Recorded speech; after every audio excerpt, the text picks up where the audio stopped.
Salut Fred, merci pour cette petite interview. J'avais quelques questions à te poser. As-tu des anecdotes par rapport à la série Saturday Man dans laquelle tu as tourné? Alors, si j'ai des anecdotes par rapport à Saturday Man, c'est difficile parce que j'ai tourné 2 jours. En fait, toutes les scènes que vous voyez, elles sont étalées sur 2 jours. Et du coup, malgré les gros moments de rigolade, tout ça, des anecdotes, j'en ai pas réellement. Ce que je peux vous dire, que c'était super cool en termes de tournage.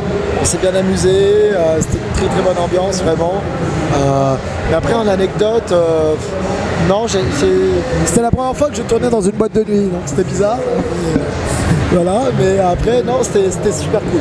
C'était super cool.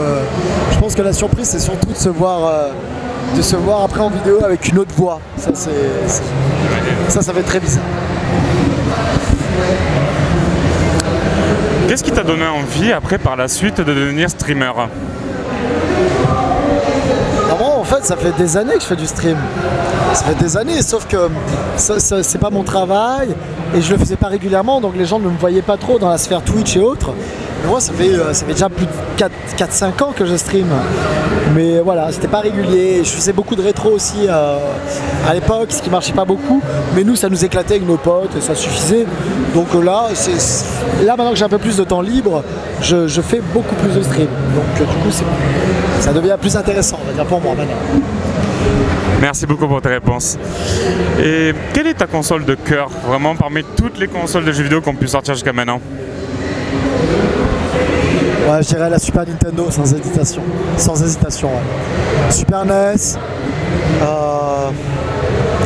PC Engine, PlayStation 1. Ouais, vraiment.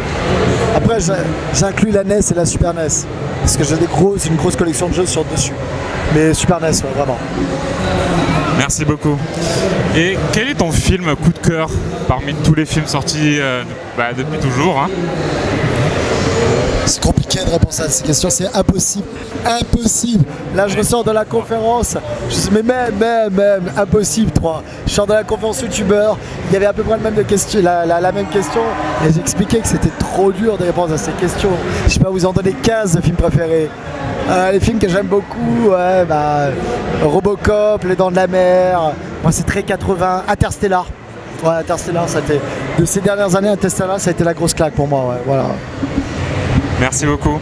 Et quel est ton top 3 de jeux sortis cette année qui t'ont le plus marqué pour différentes façons? Mon top 3 cette année. Alors, je dirais Spider-Man. Parce que je trouve que le jeu est sympa, très beau. J'aime bien l'univers aussi, je suis pas objectif. J'aime bien Spider-Man, le personnage. J'aime bien un peu le gameplay à la Batman Arkham Asylum, donc je trouvais ça sympa et cool. Donc j'aime bien le Spider-Man.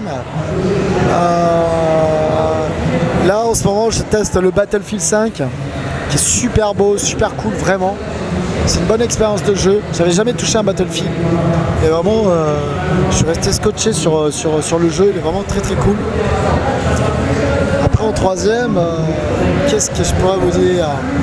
C'est très très dur. Qu'est-ce qu'il y a eu cette année en troisième? Sea of Thieves, God of War, Red Dead Redemption 2. Ah, God of War sans hésiter. J'ai adoré God of War. J'adore la licence. Et le 4, il tue, il défonce, il est énorme.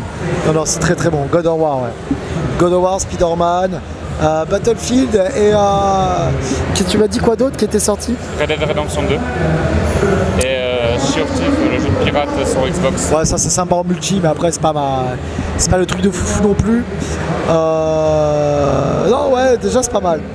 Là. Les 3 là sont très très cool. Et merci beaucoup pour tes réponses. On retrouvera cette petite interview sur la chaîne YouTube Geek Forever 31. Donc, merci beaucoup. Rendez-vous sur Geek Forever 31. Merci.